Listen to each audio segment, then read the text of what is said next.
So in today's episode, we're going to go over why more couples are choosing to go the route of micro weddings and elopements. So we'll start off with some background, and Mariella's going to be the main one that goes over a lot of this since I'm this gonna is her try, okay. her wheelhouse. Uh, So let's go. Let's get started. okay. All right. So I'm going to ask you. We're using notes, by the way, because there's just no way that we can remember It's a half lot of information. the So crap that we store. Like it'll come to me naturally if I get asked, but someone asks me a question like, "What are your thoughts?" and I'll be like, oh no." all right, Lo. Okay, so let's go with our first question. Okay. Why micro weddings and elopements are popular? Okay. I'm gonna go right back to I think it was all because of COVID. Um, I mean, it was already a thing like prior, but it just became so much more popular when COVID happened. I mean, Yeah, it's people still wanted to get married, so a lot of people chose to do it more intimately, and either up to just to do it on their own, or with just a handful of people with family members or besties. But plus a lot of venues limited the amount of oh yeah, people that a wedding could have. So it was like yeah, less than 10, thank less you, than 20 people. yeah.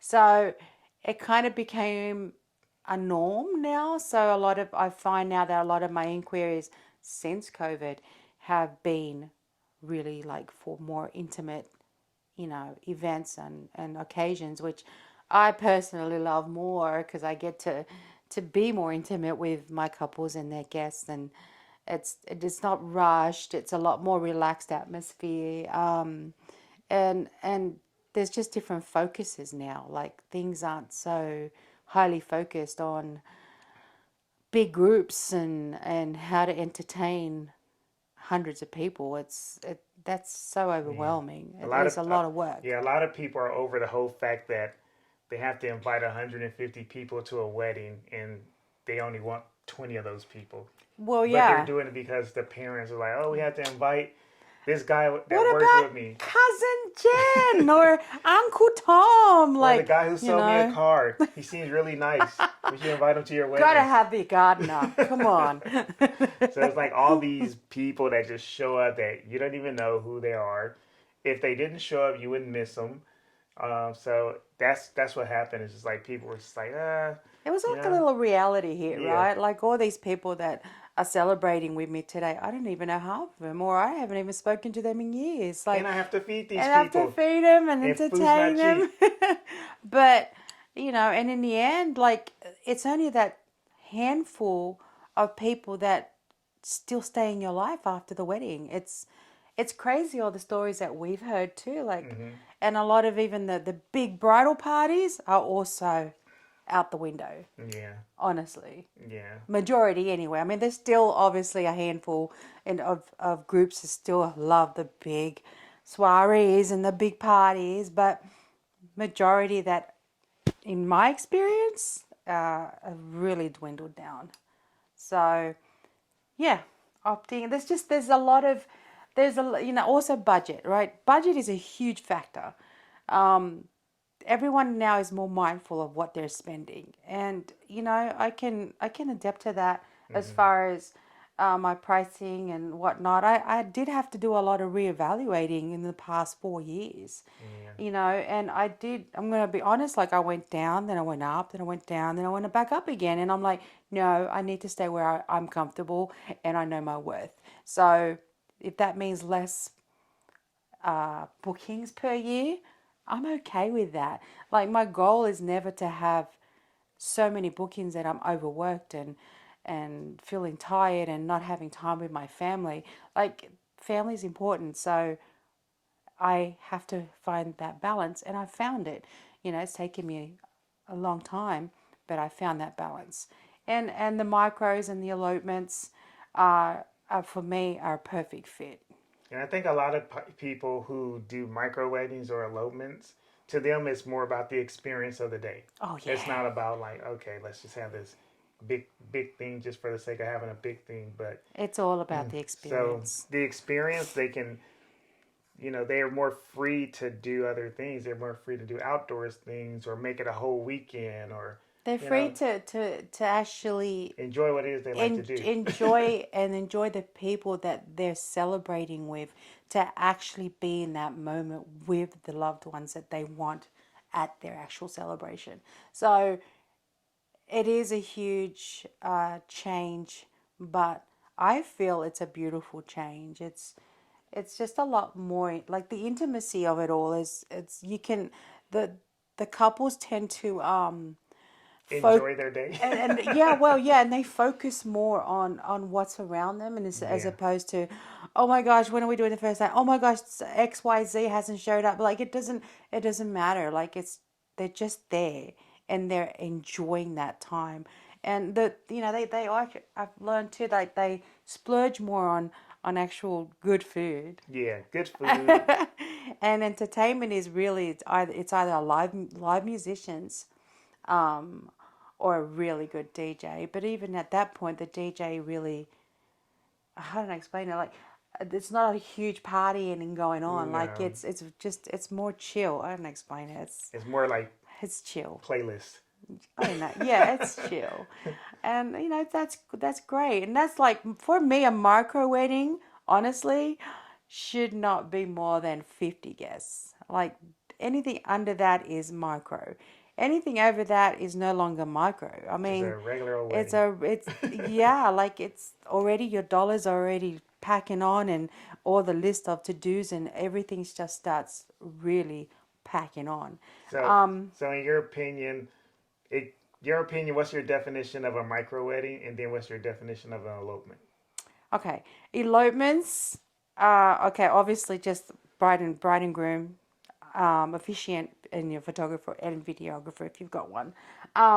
But then you've got your elopements, that I feel where you've got your parents and your both sides and maybe some Siblings, yeah, siblings, maybe a bestie. So I wouldn't go more than 20 people. Like that to me is a perfect elopement. Because once you hit over a certain benchmark of people, then you start limiting your locations of where you can elope. Now, let's say for adventure elopements, which adventures is categorized for outdoors and non traditional, mm-hmm. church weddings and whatnot. So basically, you find some beautiful spot in the wilderness, whether that be in the desert, by the ocean, sea cliffs, and the forest, whatever it is that you choose. You 99% of the time you might, well, let's say 90%, you'll require permits, and those permits again have their set rules too. So yeah, some be up to 10 guests, some can be all the way up to 20 guests, but anything over that is then no longer an elopement to me. It's more Yeah, of a micro. So it'll go from 20 to 50 is a micro wedding. Now, there is a lot of venues I've seen lately popping up, saying that they're like offering micro weddings, and those micro weddings is up to 100 people. And I'm like, that's not a micro wedding. A yeah, hundred people is not a micro and wedding. I'm sure a lot of those venues are putting that out as a marketing thing, like, oh, this is a micro wedding, because they Or know people are wedding looking venue. for micro weddings, even if it's not fitting the category, but Yeah. might be something that helps bring people into their Yeah, event. probably. I'm sure like everyone's kind of suffered in the last year. Like that's another topic that we're going to get into later on. um, but yeah, that's what I think. I mean, there'll be Yeah, a lot of opinions that differ. Like some people might feel like 20 people is too much for an elopement, and some might feel that it's okay or they could do more.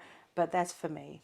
20 people is a good amount of elopement, because then I when I look at a day for an elopement, it's way more relaxed obviously than a regular wedding. You're not really confined to all these time schedules unless the couple has only got you for, oh, a courthouse elopement, which is a whole other thing, okay? mm-hmm. But let's just say regular elopement.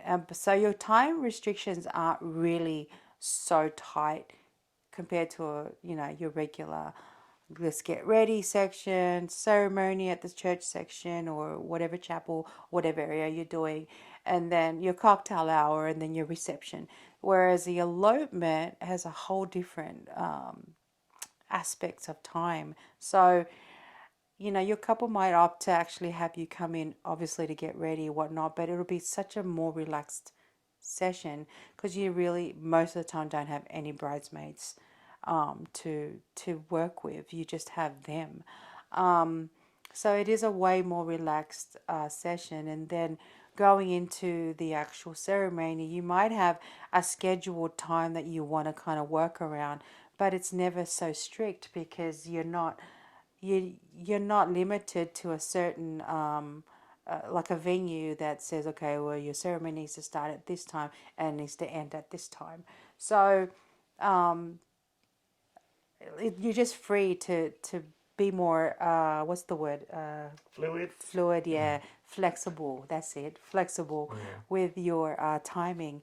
And which for me, and I feel like for my couples, it allows them to be so much more relaxed and actually enjoy and take in every moment. So Yeah. yeah.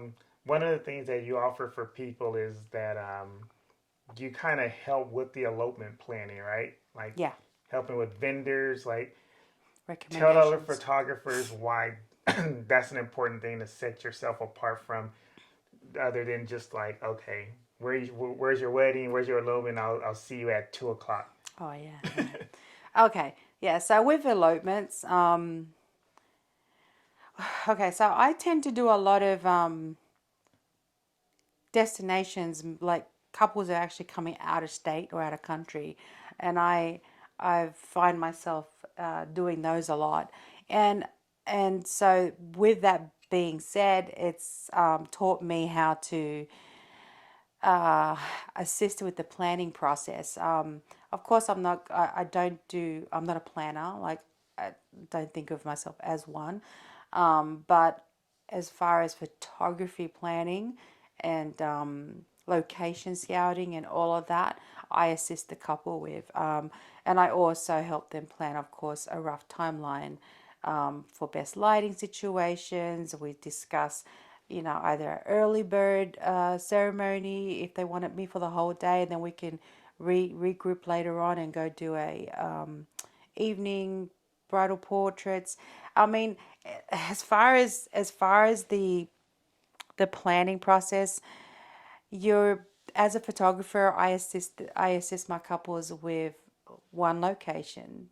If they don't have one in mind, or if they're not familiar, then pretty much my planning and my research goes in, and I give them a bunch of options. And with those options, I'm also researching whether they're going to need permits, how much those permits are going to cost, how far ahead of time they need to book that, and then if they need any makeup artists, if they need any florist, if they need officiants, all of that and will come into play because I'm going to assist them in finding all of those wonderful vendors. And of course, I have vetted vendors that I've worked with in the past and I absolutely love, and I work really well with them. And I'll always, always give them, a referral and recommendation, and we work together a lot. So it's important as a photographer, especially for an elopement photographer, to have the confidence and the ability to assist your client, your potential bride and groom, in all those aspects. Not only will the planning process make it a lot smoother for them, but they'll appreciate you so very much in the end. And I can go as far as giving them dress referrals if they're going to come in the area, or if they don't want to pack their dresses up and bring them in a suitcase, and they can grab it down here. But there's it just depends on the bride and groom, but you've got to have your list of vetted, insured, legit, professional vendors, because those vendors are a reflection of you. So if you provide some rinky dink vendor, or someone who's just started and isn't too confident in the process, and delivering what they're supposed to deliver, it's going to fall back on you. So you just got to make sure that that is something that you deliver, and you deliver it with the people that you trust and that you vetted and you've worked with, right? Boom. All right, I have another question as far as elopements and smaller weddings go. What's like, what are some of the opportunities for photography for those events? As far as like just having more time with the couple, being able to get shots that you can't get with a big wedding, like let people know why that's an ideal um, situation to photograph for couples who are really interested in the photography and having like photo moments. Okay. So, as far as a timeline, is that what you're talking about? No, just like opportunity, like photography opportunities. So, if it's a big wedding, they have like maybe you have 10 minutes to get couple photos Got it. because they have to run Okay. off to like So, reception or so something. let's start with the bigger weddings. Hmm. Okay. So, bigger weddings meaning we have an 8 hour day, 100+ person wedding. Traditional wedding meaning either they opt for a first look or they don't opt for a first look. So let's just stick to non first look. Okay. So you got your we'll do one location Hmm. wedding. There's so many scenarios. So we'll do one location wedding. So basically meaning the ceremony's there as well as the reception. So everything's in one location. Um, Literally when I mean I work with a lot of planners too, but the thing is when it comes to planning a day, even in one location, um, venues normally only give us 1 hour after the ceremony. Um, for portraits, so basically what happens is after the ceremony is done, I would normally allow 20 minutes max for family photos. And I come prepared with that, okay? Like I make my couples give me a shot list strictly for family groupings. Therefore, I have my assistant and we go down that shot list like we got to get it done. So 20 minutes. Immediately after 20 minutes, then we have to do some bridal party Hmm. shots. And I try to limit that to 15 minutes. And it's never enough, right? But we're already looking at 35 to 40 minutes. So I'm literally only left with 20 minutes for my bride and my groom, the newlyweds, romantic shots. Honestly, that's not enough, especially if you've got a location that has everything's so kind of far away from each other, or the best spots. You've got to you got to travel. So you've got to kind of learn to work really fast, and I think I've done that. I've Hmm. become really fast at working, but to be honest, I prefer not to, because when I'm doing my fast, you know shots in that 20 minutes, um, I'm making sure that I'm getting every shot that needs to get done, but it really doesn't leave me with much time to be creative. Um, so what I do, if that's happened and then we still got XYZ amount of time before sunsets, I'll actually try arrange for my bride and groom during reception to come out for like 10-15 minutes to do a sunset, golden hour, quick shoot. Therefore, I can be more creative there. I call it a quick shoot, but no, it's really just to get some creative shots in the beautiful golden light, because a lot of the times, like I said, you don't have a lot of time because they only give you an hour. So immediately after the ceremony, you've got an hour. You've got while the guests go to cocktail hour, we have to get all of the family shots done, the bridal party done, and the newlyweds done. And it's not enough time. I feel so rushed all the time. I'm used to it, Hmm. but I don't like that the fact that my bride and groom sometimes have to feel rushed. And sometimes we run behind because their family is huge and we go over 20 minutes, and I keep letting them know, we've left with like 10 minutes for your bride and groom shots. Like, it's out of my hands. Yeah. And the important thing to let your couple know is you always must let them know prior to the wedding. This is the times that I'm going to have set aside. If we go over it, it's out of my hands. You have to let them know, because then communication is key, because then you don't want them upset thinking that you didn't try your hardest or do what you had to do to get your shots. But sometimes, honestly, it's out of our hands Hmm. as far as the big weddings go. Yeah. Um, but then, if you opt for a first look, you can alleviate a lot of that and do all your family photos prior to the ceremony. So you can do your family photos prior, you can do the first look, and you can do some couple photos as well. So immediately after ceremony, you can they can join their cocktail hour with their guests, which most couples opt to do, or and come out afterwards to get some other shots, or vice versa.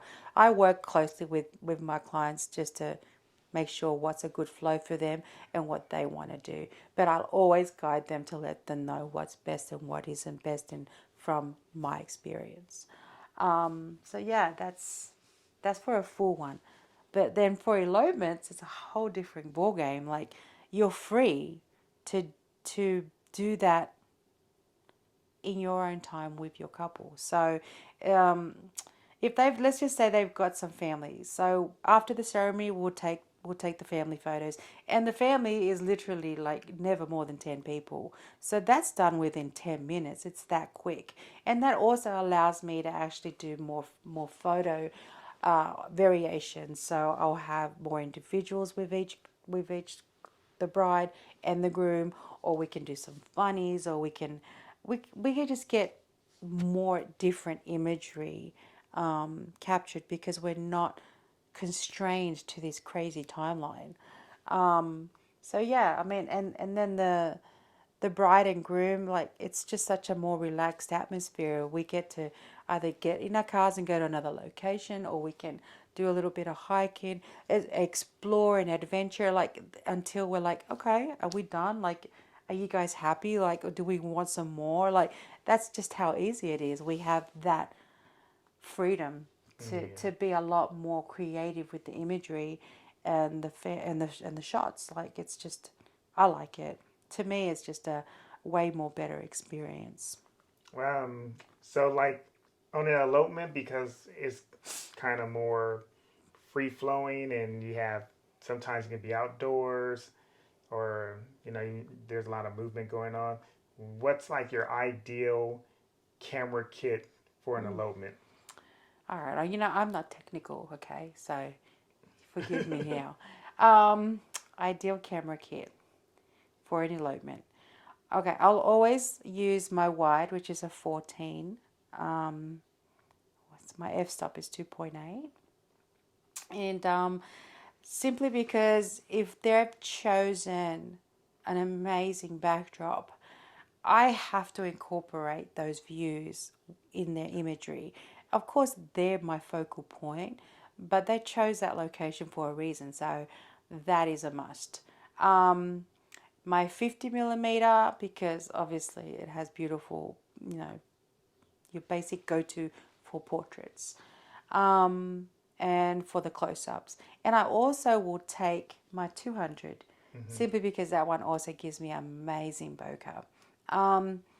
But those are my go to. Like, I'm not really big on the 24 to 70, um, although I know a lot of people are. I'm not that.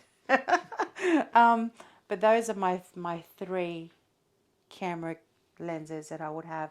I always carry two extra flashes just in case I want to add some drama. Um, but yeah. Yeah, I usually bring one or two cameras for Oh, elopement. two. Always Two for for everything. everything. Everything. If you don't have two cameras, then you need to get another one. Because anything can happen on a wedding day, whether it's a big Actually, wedding, hey, little wedding, I elopement. dropped I dropped my camera one time. Everything just fell apart. Do you remember? Yeah. I was like, Lucky nothing happened to it, but I still had an extra one in my bag. But it's yeah, you have to have backups no matter what. No matter what. Extra batteries. Always carry extra batteries and extra cards. Um, yeah, you have to. You can't run out. Oh my No. gosh, you just can't. And for like elopements, because you can't really like most of the time we're pulling around Pelican cases with equipment in it, but on the elopement you really can't pull a Pelican case. So you use a Peak Design Backpack. backpack, I either use that or I use a cross. What do you call it? crossbody. Yeah, for my lighter days. Simply because like the peak is, I don't know, I don't like carrying too much on my back. That's just my personal preference. But if I do need to carry a lot more, yes, I'll carry it. Plus, I'll carry my crossbody messenger looking bag. That's Mm-hmm. what it is.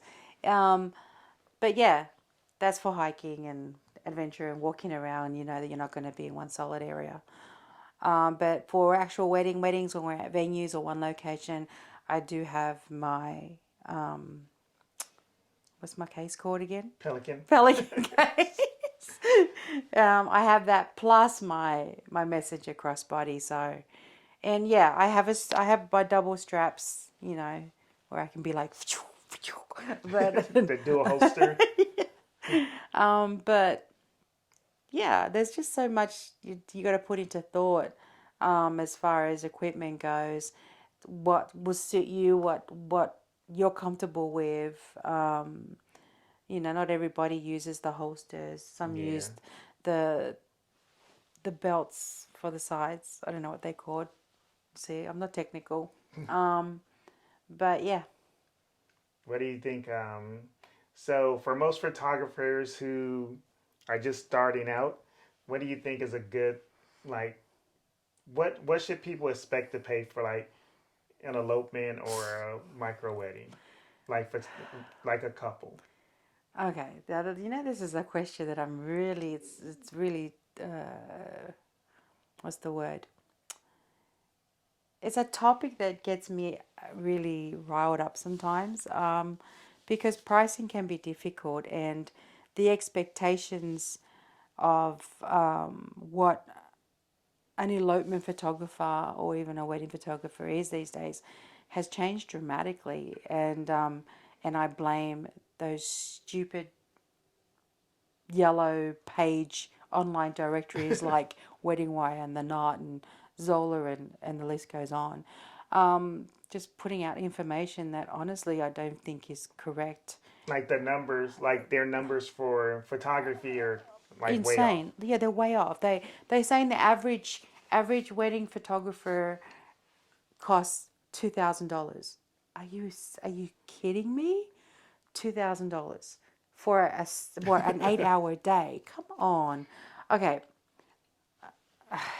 I obviously strongly disagree with that. Um, an experienced photographer, and meaning an experienced photographer, someone who's been in the industry like 5, 6 plus years, to me is someone who's already should be charging anywhere from 3,000, 3,500 Mm-hmm. and up. That's where I think it should begin at 3,500, not 2,000.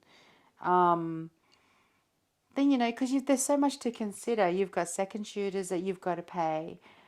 As a photographer, the expenses running your business, and I mean, I don't have an actual office or a building or overhead like that, but I do have my Dubsado I've got to pay. I've got to pay my Subscriptions, Lightroom, Pixel, my Adobe, Lightroom, all the subscriptions Square. to be able to run my business professionally and have a workflow that also will assist me in being more successful with my business, plus my editing time, plus all the products and album making and all of that stuff. Like it's stuff that you need to put into consideration when you're hiring someone. It's like we're not just showing up with a camera and taking photos. It doesn't work that way.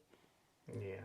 Anyway, you just don't trigger me. That's another. That's a completely whole other topic that we can go into. Which we will on a Yeah, episode. We'll go into because pricing, I will so. like how to price your weddings, the issues with people who underprice weddings and how it hurts everyone else. So we'll get into that topic because I know that's like a big deal with photographers and just creators in general as far as what should we charge and how do we value what we do. Um, so I mean, other than that, for the most part, I think we've kind of covered mostly everything for elopements and micro weddings. But on our way out, do you have any give me 3 tips for wedding photographers who are considering making micro weddings and elopements, part of their packages? Okay, well, number one, if you haven't really done any elopements to begin with, um, start with maybe offering it, to someone who wants to get married. Giving a freebie. Like I know people are some people will be like, "No, you can't be doing freebies," but if it's a friend or whatever, like do it because it's in the end it's benefiting you too. It's something do make sure it's something that you want to showcase as under your portfolio and that will benefit you for future potential brides. And if you don't have that kind of contact, then okay, see if you can do it for maybe a lower price to get yourself in the door. But Or even but second shoot with even someone. oh yeah, second shoot with someone on the as an elopement photographer. Ask if you can tag along. But of course, you'd have to ask if you can use those images as well, though. So that's the only thing, right? Because you're not really you could second shoot. Mm-hmm. But my tip would be really is to learn your craft. Be mindful of your planning tips. Do some research.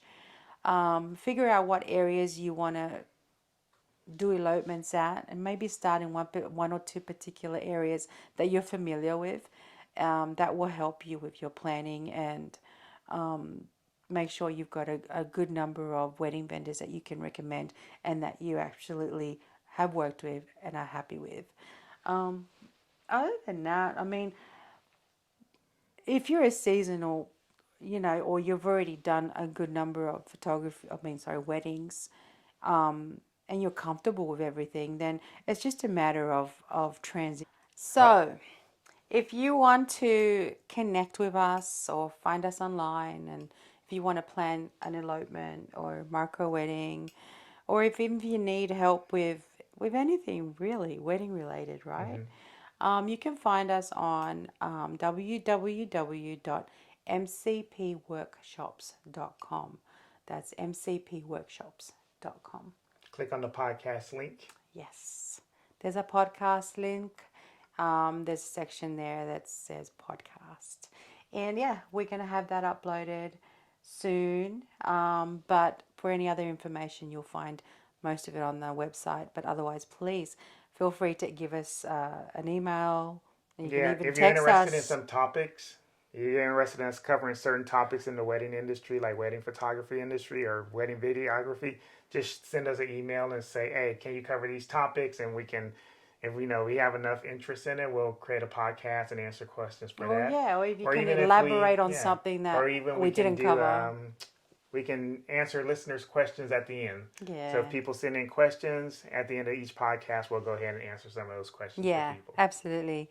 I'm actually think I'm better at answering and interactively speaking because yeah, I'm a photographer, but I'm so not comfortable in front of the camera. I'm so comfortable behind it. But I look forward to hopefully hearing from you guys. Yeah, Like and subscribe and check please out our next podcast. support, please. All right, peace.